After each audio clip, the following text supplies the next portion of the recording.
Magandang araw mga kababayan. Narito ang pinakabagong update tungkol kay Bagyong Pipito na ngayon lalong lumakas at papalapit na sa typhoon category. Habang si Bagyong Ophel ay patuloy ng humihina at papalabas na ng Philippine Area of Responsibility. Alamin natin ang mga detalye dito. Para naman lagi kang updated sa lagay ng panahon, i-click mo lang ang subscribe button. Ngayong umaga ang sentro ng severe tropical storm Pipito ay tinatayang nasa 795 kilometers silangan ng Eastern Samar. Taglay nito ang maximum sustained winds na 110 kilometers per hour malapit sa sentro, bugso na umaabot hanggang 135 kilometers per hour, kumikilos ito pakanluran sa bilis na 25 kilometers per hour at ang lakas ng hangin nito ay umaabot hanggang 380 kilometers mula sa sentro. Dahil sa high pressure area sa timog ng Japan, ang Bagyong Pipito ay patuloy nakikilos pakanluran hanggang sa tumama ito sa kalupaan ng Silangang Luzon this weekend.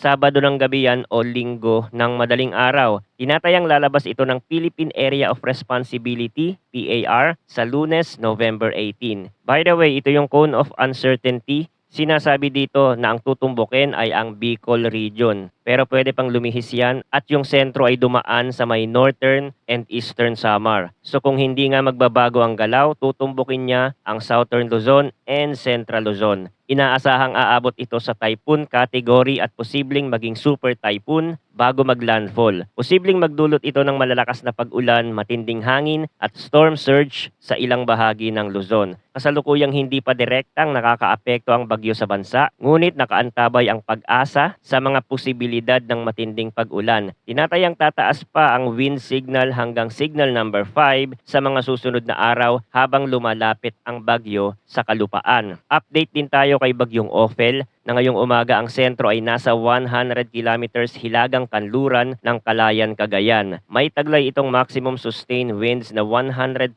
kilometers per hour malapit sa sentro, bugso na umaabot hanggang 150 kilometers per hour. Kumikilos ito pahilagang kanluran sa bilis na 20 kilometers per hour. At ang lakas ng hangin nito ay umaabot hanggang 340 kilometers mula sa sentro. Si Ophel ay magpapatuloy sa hilagang kanlurang direksyon at posibleng lumabas ng Philippine Area of Responsibility ngayong hapon. Subalit, may posibilidad itong bumalik sa PAR pero hindi na siya ganun kalakas at posibleng makaapekto pa din sa hilagang Luzon. Patuloy itong manghihina dahil sa hindi magandang kondisyon sa karagatan patungo sa Taiwan. Nakataas pa din ang signal number 3 sa kanlurang bahagi ng Babuyan Island, hilagang kanlurang bahagi ng mainland Cagayan at pinakahilagang bahagi ng Ilocos Norte. Signal number 2 naman sa natitirang bahagi ng Babuyan Island, hilagang kanlurang bahagi ng mainland Cagayan, hilagang bahagi ng Apayao at hilagang bahagi ng Ilocos Norte. At signal number 1 sa Batanes, natitirang bahagi ng Cagayan, hilagang bahagi ng Isabela, natitirang bahagi ng Apayao, Kalinga, hilaga at gitnang bahagi ng Abra, natitirang bahagi ng Ilocos Norte at hilagang bahagi ng Ilocos Sur. Nakataas din ng signal number 1 sa Catanduanes, silangang bahagi ng Camarines Norte at Camarines Sur at silangan at timog bahagi ng Albay at Sorsogon. Northern Samar, hilagang bahagi ng Eastern Samar